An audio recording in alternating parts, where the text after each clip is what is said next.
Hey everyone, welcome to Locked On Lakers for Tuesday. Brian Kamenetsky, Andy Kamenetsky. It's USA versus Italy on Tuesday, and we learned over the weekend Austin Reaves has haters. We'll explain whose fault this really is next.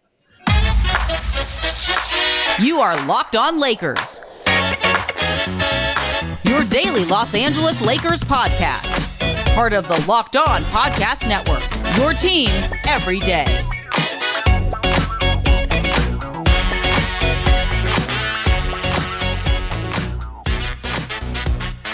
Thanks to everyone for making Locked On Lakers first listen of every day, Monday through Friday, no matter how or where you get your podcasts. It's always going to be free, never behind a paywall. Locked On Lakers is on YouTube, over 20,000 subscribers strong, all of whom paying attention to the World Cup, the USA and the World Cup, and some very salty, Andy, very salty words from Patrick Beverley. He is a salty, salty man, and we'll talk a little bit about that over the course of the show. And let you know that today's episode is brought to you by Bird Dogs. Go to birddogs.com /LockedOnNBA or enter the promo code LockedOnNBA for a free water bottle with any purchase. You won't want to take off your Bird Dogs. We promise you. You need to wash them sometimes, but you're not going to want to do it. Let's start here. Also, we want to spend at least a couple minutes talking about a very cool moment for Wenyen Gabriel, who is still somebody who could end up back on the Lakers this year. We'll try to get to that before we're done. But we learned over the weekend, Andy, I think by the time most people hear this, unless you are a very early riser, the USA Italy game will be over. I think it starts at 5:20 a.m. local time. I will be happy to just wake up and find out what happened. I will not be getting up to watch. I got to be up about an hour or so after that anyway to take my daughter to school. So Sure. I am cashing in on every bit of precious sleep I can get. Really quick, before we continue with Team USA and Italy and the connection to Austin Reaves and the newfound haters, I wanted to give my brother Brian a quick shout out over the weekend. He surprised me with this very cool Lakers sweatshirt that he found at a store. And decided to surprise. I stole. Well, I just went. He found it at a shopping place. You could have found it online. Oh, technically, it was found online. That came from a store. But anyway, that's either way. Surprised me with it. Did not expect it. It's really awesome. A very, very kind gifts, and I wanted to make sure that our listeners and viewers were aware of this because I'm sure they appreciate both the gesture and the gesture being Laker related. So yes, thank you. You are very welcome. I saw it. I figured it needed a good home and that you would give it one. And it is nice for people to know that I am not as big of an a-hole as I might seem. So that's good to know too. Well, at least not on that particular day. Right. No, it was a good day. Having a very good day that day. I was feeling extra generous. But the game that was played over the weekend, Team USA lost to Lithuania, a very good basketball playing nation. And all I think about now with Lithuania is when LaMelo Ball went overseas to play in Lithuania, and these three Lithuanian women who are, I guess, wannabe rappers wrote this song for LaMelo Ball. All I remember the chorus, "Welcome to Lithuania." It was awesome. And it had a sample, of a Kendrick Lamar song, the Be Humble, which I'm pretty sure was not cleared because you can't find the song anywhere on YouTube. Oh, really? It's gone. No, I looked for it actually because when I saw the Lithuania match, it immediately reminded me of Welcome to Lithuania. And I looked around. I saw videos of people talking about it. I could not find an actual video of it again because I'm pretty positive Lamar's attorneys have reach. I think yes. they could figure that out. And it's a very, very low rent song. Oh, it's fantastic. There was one part. That was a while ago. Those girls are singing, and they actually looked like they were part of a hostage video. It was so poorly shot. But anyway, that's what I think about. I saw LeVar over the weekend hawking the newest, they're the new Triple B shoes, which were they look like leisure kind of foamy flip flop type things. seemed very comfortable. I did notice that they were not basketball shoes. They seemed to be out of that game. He did have when he was first hawking the Triple B basketball shoes, which apparently ruin your ankles and legs. And there are, in all seriousness, there are multiple reports from the people on the Lakers think those shoes ruined Lonzo. Well, I mean, I remember at the time thinking Lonzo should not be playing in those shoes at all. He did have slides though at the time, and there'd be nothing at least theoretically dangerous about wearing his slides. No, I mean the big question is, was wearing the slides any less dangerous on the floor than wearing the high tops? But I mean, we've said before, best wishes to Lonzo to recover. I mean, it doesn't look good. No, and I mean, and I really enjoyed watching him play, and he really got a lot better over the years. He found a niche. And what I like about this, and we'll get to the Reaves thing here in a second. We might as well just sort of talk about this. It's like, you remember, like D'Angelo Russell, for example, is back with the Lakers, which we all know, and controversial signing and all these other things. There's some people are just sort of waiting for him to be traded, and he might be. I don't know. But like, do you remember when the big debate when he was a rookie with the Lakers before all the cell phone stuff and whatever was Emmanuel Mudiay? Should the Lakers have taken somebody like Mudiay? No. In the beginning, it was him and Jahlil Okafor. Right. Then it became Emmanuel Mudiay. Once they took a guard, did they take the wrong guard? And the answer to both of those questions was no, they took the right guy, because Okafor and Mudiay are both out of the league. So, but Mudiay had like one of the greatest first weeks of professional basketball than anybody. He was just phenomenal for like the first week of the season. And Russell's first two games, or give or take, or forget, I don't remember exactly, were terrible. And for the next, I don't know, 4 months, 3 months, Emmanuel Mudiay was better than D'Angelo Russell, and the Lakers screwed up. And like, it took a week, according to the consensus. Correct. That was it was written on the tablets. The fact that Russell, like 3 weeks later, was playing pretty well, and Mudiay never played well, basically ever again in any kind of consistent way, didn't matter. And Lonzo, in some ways, kind of fell into that, and is, that once he got to Chicago, like found a niche, like it, and it is. He was starting to develop it in New Orleans, but he really blossomed that way in Chicago. But what we do so quickly, especially with guys who come into the league at 22, 19, 20, 21, is decide what they are really fast. And it's particularly with guards, it is a mistake that is made in trying to figure out, like, look, there are guys who get to 23, 24, and certain aspects of their basketball character, so to speak, are what they are. They're not going to become better shooters. But 18 to 19, 19 to 20, 20 to 21, context is everything. And we talked about this with Kobe, with different guys or whatever. Like, one of the great what ifs that you can do with almost any player is say, what if this guy landed in a, I always use the Hornets as the example because it's like the template for just bad situation. Well, in the case of Kobe, for a brief second, he was a Hornet. He was different Hornets, but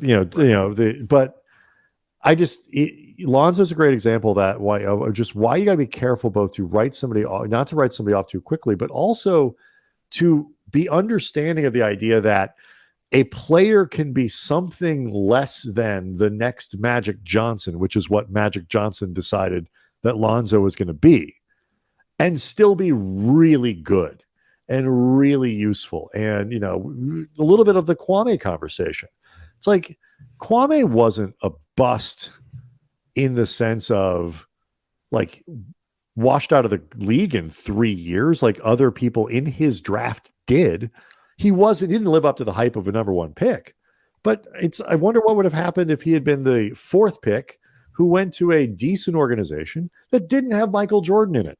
Like, he wouldn't be a punchline. That's for sure. The language we use around these players is often both inaccurate and cruel at the same time. And so Lonzo, it would have been so cool. And I don't think he's ever going to play again.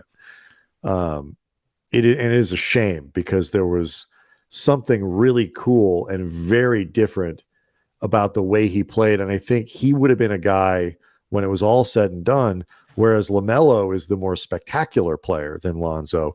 Lonzo would have been absolutely by far the guy that I think more GMs would have looked at and said, I could use that and put that on my team and help us win.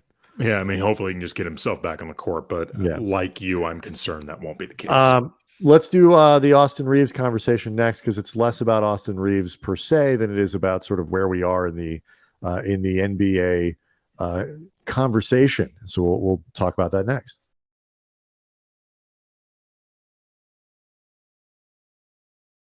Locked On Lakers is brought to you by Bird Dogs, the makers of shorts and pants that feature the future of comfort, built-in underwear. It's stitched inside the pants or shorts, almost like a layer of boxer brief that are at one with the clothing. They call it Comfort Kingdom, and you can rule this land in your Bird Dogs. You can look better, feel great wearing Bird Dogs. The stretchy fabric makes my legs, your legs, everyone's legs look great, and they are comfier than other pants and shorts because they're not made from the typically stiff, restricting cotton and most leg wear that makes your legs feel like they're in prison. Bird Dogs feature cloud knit fabric that look like khaki, but it stretches. It's liberating, like when Andy Dufresne escaped from prison. Shawshank. He was in real prison too, not leg prison. Right, actual prison. But he would have felt better in prison if he was wearing some Bird Dogs. That would have been like the prison uniform. It's also they're versatile too. Classic.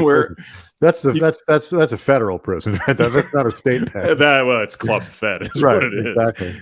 Yeah, exactly. The Bird Dogs are versatile enough that you could wear them on a golf course, at work, or in prison. How often do you really look at a man's pants?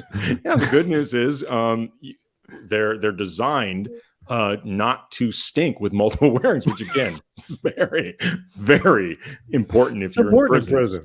So go to birddogs.com/LockedOnNBA or enter the promo code LockedOnNBA at the checkout for a free Bird Dogs water bottle with your order. That's birddogs.com/LockedOnNBA for a free water bottle to checkout. You will not want to take your Bird Dogs off. We promise. Especially in prison. So, anyway, this Lithuania game, the U.S. lost. People, that always upsets people, and Austin Reaves had easily his worst game as a member of Team USA. Wasn't even close. And the thing that really got people's attention, beyond the fact that, statistically, I forget exactly how many points it was. I don't believe he had seven, but it was bad. But the big thing that he had almost as many fouls as points. Is that they beat him up in the post. They just kept isolating him, attacking him in the post, and Lithuania was attacking. And Austin Reaves got banged up and beat up in the post, and it was a bad game. And Team USA lost, and the response, to that was pretty significant in terms of the reaction from people throwing shade back at Reaves and back at the Lakers. I have a few theories as to what's going on here. I know maybe you might too. Where do you want to start? I mean, look, excuse me.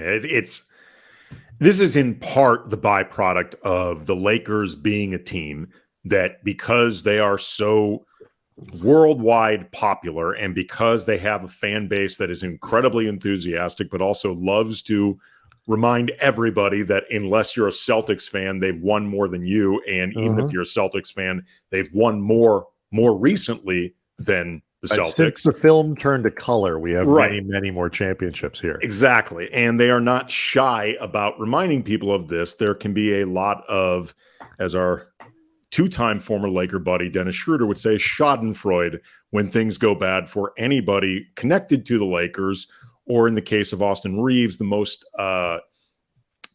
wonder boy of the moment, who is connected to the Lakers and has been getting so much hype, and everybody's celebrating that the Lakers got the steal of the offseason with his contract, which, by the way, that doesn't change. They did. But it's predictable that something like this would happen the minute Austin Reaves had a bad game, because he's he hasn't just been the toast of the offseason. He's kind of been the toast of Team USA. And look, I am excited for the Lakers and excited for Reaves. I think, this is, a bad game against Lithuania. We'll see what happens against Italy. Like I said, that game starts, I think, 5:40 local time. So by the time most people hear this, that game will be over. And hopefully Team USA advances. But, it's been a pretty nonstop Austin Reaves hype machine for most of the offseason. Between the Taylor Swift rumors and, like you said, darling of Team USA, and super popular in the Philippines where the game is being taken, and then there's a mural and like people are painting Austin Reaves on the wall. By the way, I think when we talked about that mural, what I had read initially was South LA. I read something else. The I think more precise location of that mural is Southwest LA. And if you're familiar with the geography of Los Angeles, that's the jokes that write themselves. It makes a lot more sense. Very white part of LA. It's much, much whiter. But anyway, the Austin Reaves news cycle has lasted too long. Like, I blame James Harden and Damian Lillard for being kind of untradeable, because that's what should be dominating the conversation right now. But instead, we're left with too much Austin Reaves, and I think some of this backlash is somewhat natural. Yeah, I mean, again, it can be predictable for anybody with the Lakers. It also can be predictable for a great white hype, great white hope, however you want to put it, type NBA player who often, and this was the case with Austin Reaves in the beginning of his career, it was the beginning of Alex Caruso before him, they can be viewed as kind of an ironic novelty act. In the beginning, when both Reaves and Caruso would get the MVP chance at Staples/Crypto, let's be clear, nobody was being serious about that. No. But down the stretch, both of them played very important. And if they were surprise performers who weren't white, right, you wouldn't be getting that sort of ironic, chant either. Right? No, they were the IPA of the NBA. But they both did actually prove their worth in high leverage, legitimate NBA moments. But yeah, it's not that shocking. As far though as legitimately great FIBA stories, congratulations to Wenyen Gabriel. Yes, because South Sudan, by virtue of beating Angola, they got the designated African slot for the 2024 Olympics. And this is the first time South Sudan, I was not aware of this. I mean, anybody familiar with the Sudan, like the region has been war-torn, civil wars. It really is hellish with a lot of trauma that it's been through. This is the first time South Sudan has qualified for the Olympics in any sport. Not just basketball. South Sudan has only been a country since 2011. Right. But just I don't know exactly about the history of different incarnations of it. And that it's been the country has only existed for slightly over more than a decade. It's a very turbulent region, but Wenyen Gabriel had a huge game to help make this happen. 15 points, 10 blocks. 15 points, 10 rebounds, 6 blocks. He led the team in rebounds, led the game in blocks. And first of all, Wenyen's an awesome guy. And he is a really hardworking, smart, I think very grateful guy for the opportunity that he's earned, but that he also has. And, he is somebody that, I think there's still a possibility that he could end up back with the Lakers. Yeah, after the break, I want to spend a minute or two before we get to the Pat Bev stuff talking about that. Well, you know what? Let's just go to it. Let's take a break and go to it now. All right, that works just as well. I was going to say before you finish your thought, but we'll just do all of that next.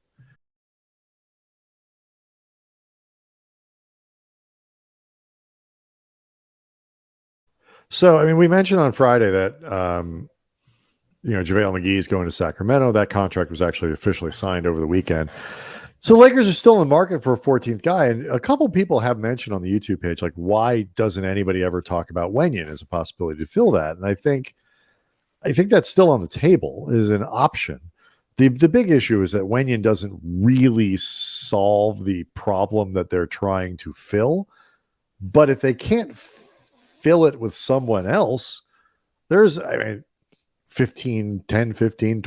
chance that, like, if you find yourself not being able to get the two guys, Christian Wood, Bismack Biyombo, presumably that you want, and you're turning to the field, I think there's actually a good chance they bring back Wenyen because he's somebody that they know and they're comfortable with and they'll know exactly what to do with him.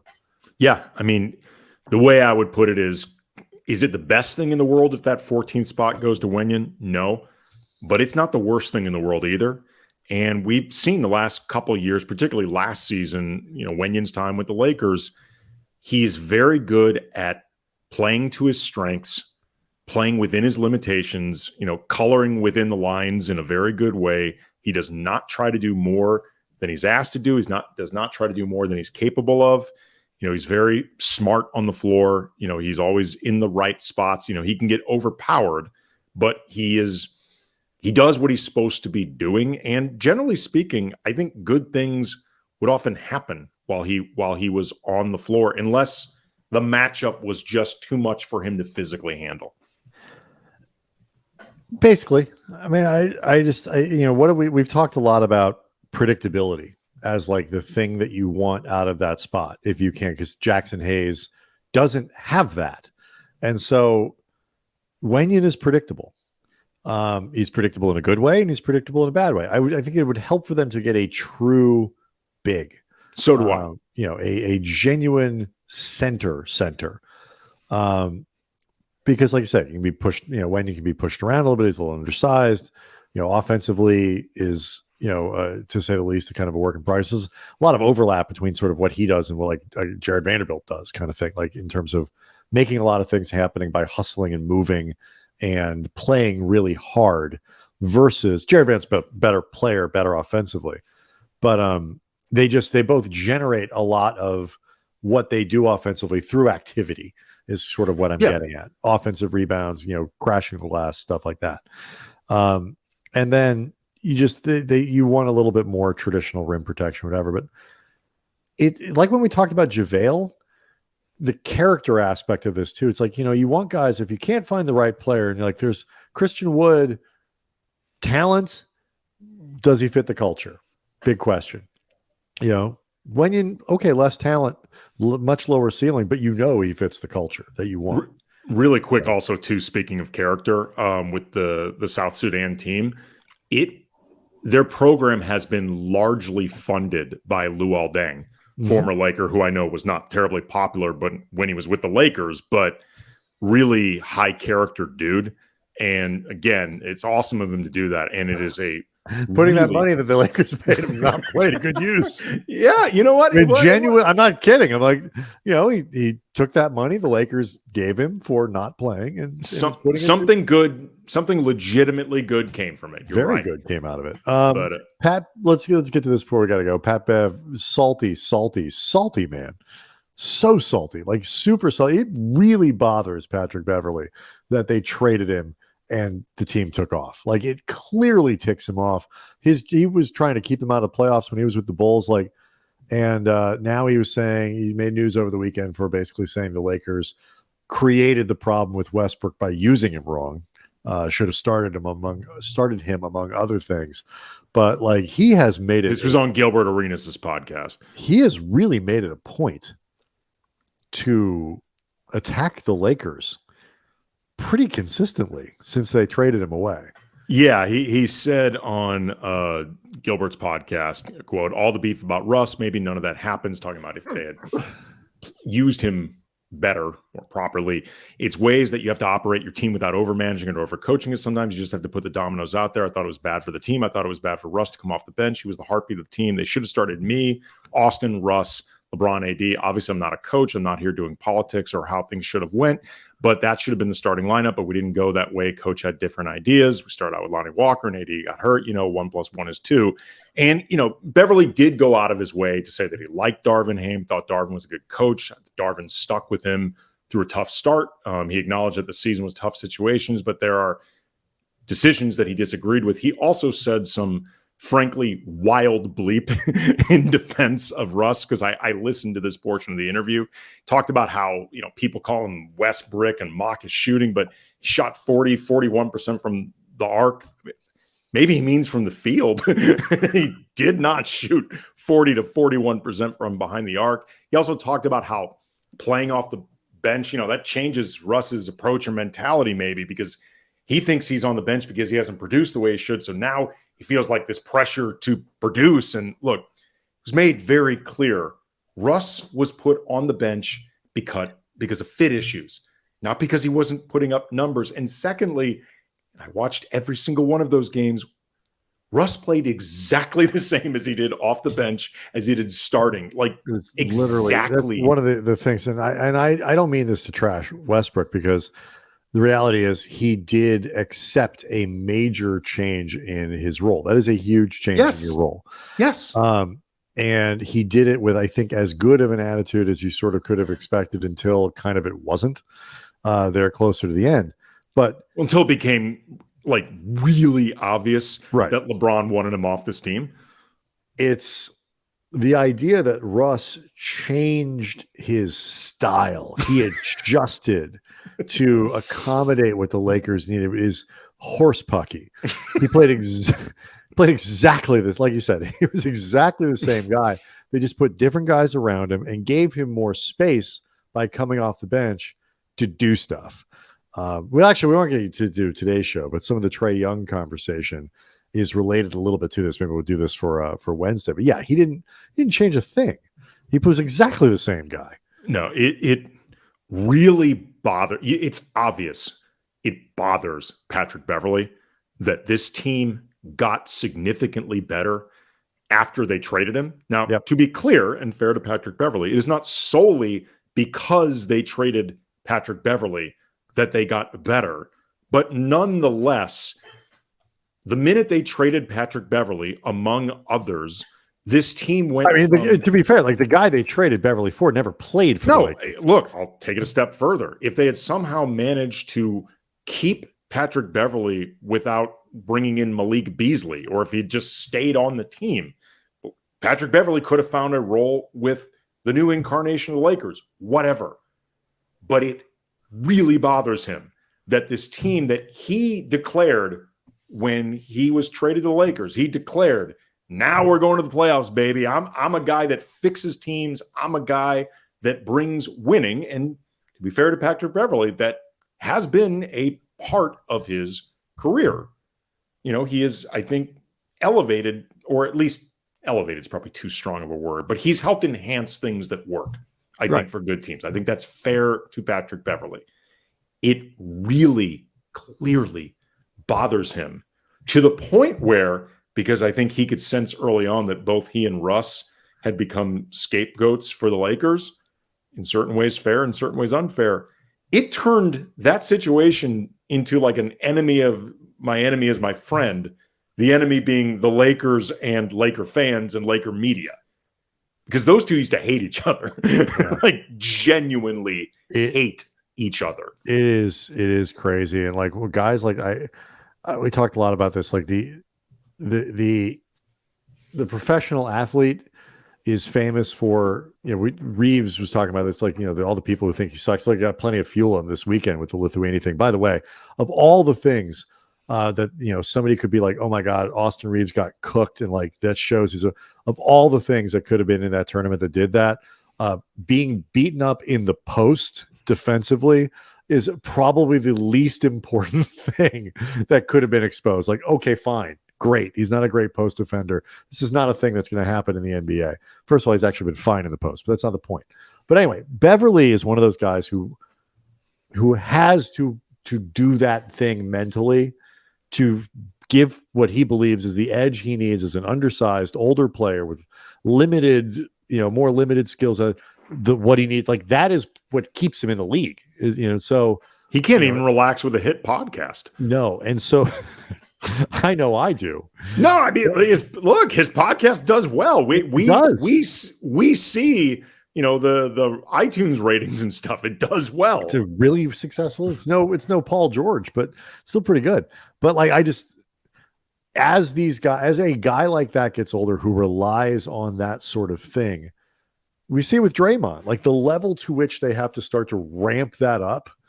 And when Another you're guy doesn't have to worry because of his podcast. that's right. When you're a fringy dude like Bev is at this point, I mean, I get it.